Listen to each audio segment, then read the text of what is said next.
নমস্কার বন্ধুরা, গীতা মান্না ভ্লগ চ্যানেলে সবাইকে অনেক স্বাগত, অনেক ভালোবাসা। এখন আমি হচ্ছে নিরামিষ শিম আলু আর হচ্ছে যেটা বড়ি বলেন, আমি ওটাকে বড়া তৈরি করে নিয়েছি। নিয়ে একটা নিরামিষ সবজির তরকারি দেখাবো। সবজির তরকারিটা কিন্তু রুটি, পরোটা কিংবা ভাতের সাথে বেশ ভালোই জমে যাবে। এরকম যদি তরকারি থাকে আর আমাদের অন্য কিচ্ছু লাগবে না, এই নিরামিষ তরকারি দিয়েই খাওয়া হয়ে যাবে। বিশেষ করে যারা নিরামিষ তরকারি খেতে ভালোবাসেন আর সবজির তরকারি খেতে ভালোবাসেন তাদের কিন্তু ভীষণই ভালো লাগবে। আমি রান্নাটা কিভাবে করেছি সেটা আপনাদের দেখাবো। তা এখন আমি রান্নাটা একটা পাত্রের মধ্যে পরিবেশন করে আপনাদের দেখালাম কিভাবে করেছি।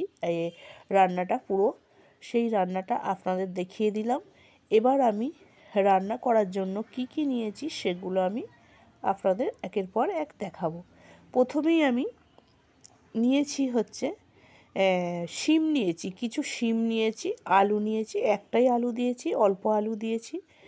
আর হচ্ছে এখানে নিয়েছি আমি শিম, আলু আর বেগুন।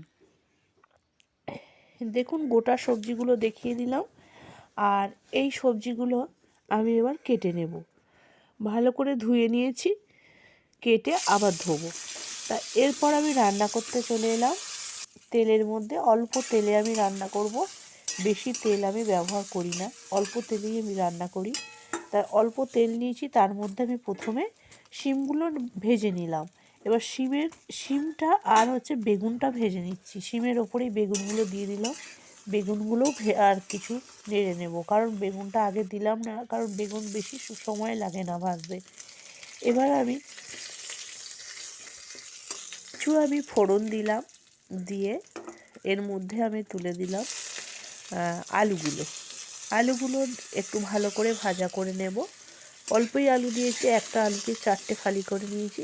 বেশি আলু আমার দরকার লাগবে না, সবজিটা বেশি দেব, তাই আলুটা অল্প দিলাম। আর আলুটা দিলে না হলে তরকারিটা বেশ কাদা কাদা মতো হলে তবেই ভালো লাগে, তাই অল্প আলু দিয়ে রান্নাটা করব। আলুগুলো ভালো করে ভেজে নিচ্ছি, একটু লাল লাল করেই ভেজে নেব।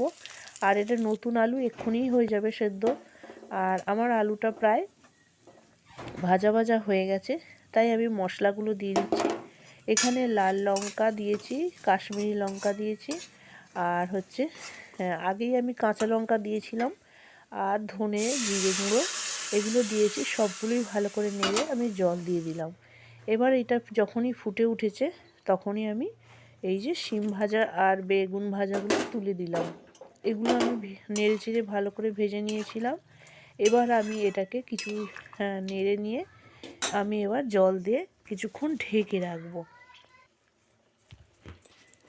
সব সবজিগুলো তুলে দেওয়ার পরে আমি লবণটাও দিয়ে দিয়েছি।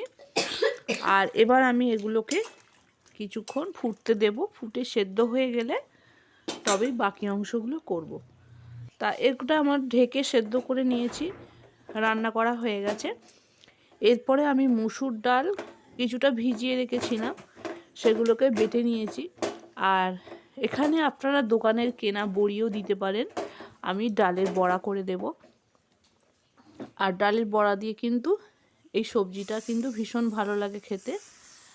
আর ছোট ছোট করে দিচ্ছি, তাড়াতাড়ি সেদ্ধ হয়ে যাবে বলে, আর তেলটাও খুব কম লাগবে সেই হিসাবেই আমি ভাজাটা করছি। কম তেলের মধ্যে দিচ্ছি না, এখন শুধু তলাটায় তেলটা নেড়ে দেবো শেষের দিকে, তাই অল্প অল্প করে দিয়ে দিচ্ছি। আর যেগুলো দোকানের বড়ি কেনা যায় সেই টাইপেরই ছোট ছোট করে দিলাম।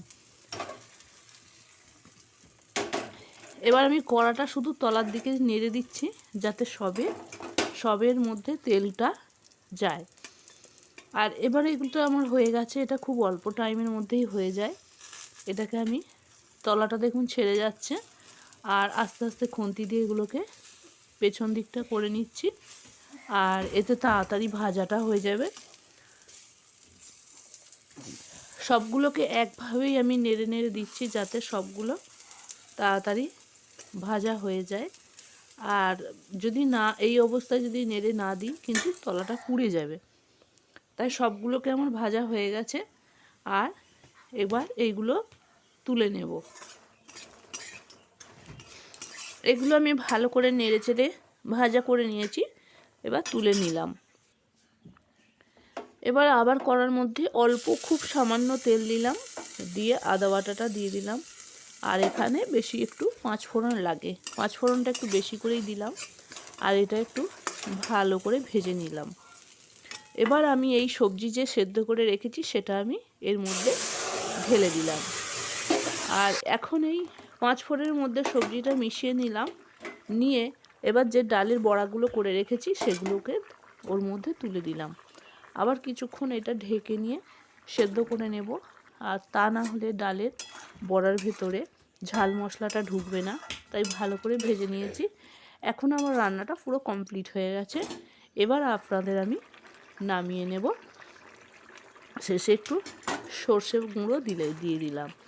সর্ষেটাকে আমি গুঁড়িয়ে রেখে দিয়েছিলাম, তা শেষে আমি একটু সর্ষে গুঁড়ো ছড়িয়ে দিলাম। যেহেতু সর্ষে গুঁড়ো দেওয়া হয়ে গেছে আর বেশি নাড়াচাড়া করা যাবে না, আর শুধু পুরো তরকারিটার মধ্যে মিশিয়ে নিয়ে এবার আমি নামিয়ে নেব। দেখুন তরকারিটা আমার সম্পূর্ণ হয়ে গেছে, আর সব কিছুই আমার গোটা গোটা রয়েছে, কিন্তু সেদ্ধ কিন্তু ভালোভাবে হয়ে গেছে। তাই রান্নাটা আমার হয়ে গেল। কেমন হয়েছে বন্ধুরা অবশ্যই কমেন্ট করে জানাবেন। আবার দেখা হবে পরের ভিডিওতে। এখন আমি তরকারিটা নামিয়ে নিচ্ছি, আর অবশ্যই কমেন্ট করতে ভুল করবেন না। আবার দেখা হবে নতুনভাবে, নতুন কিছু নিয়ে। এখন আমি শেষ করলাম। এখানেই আমার তরকারিটা কমপ্লিট হয়ে গেছে, আর আমি একটা পাত্রের মধ্যে ঢেলে পরিবেশন করে দেখিয়ে দিলাম।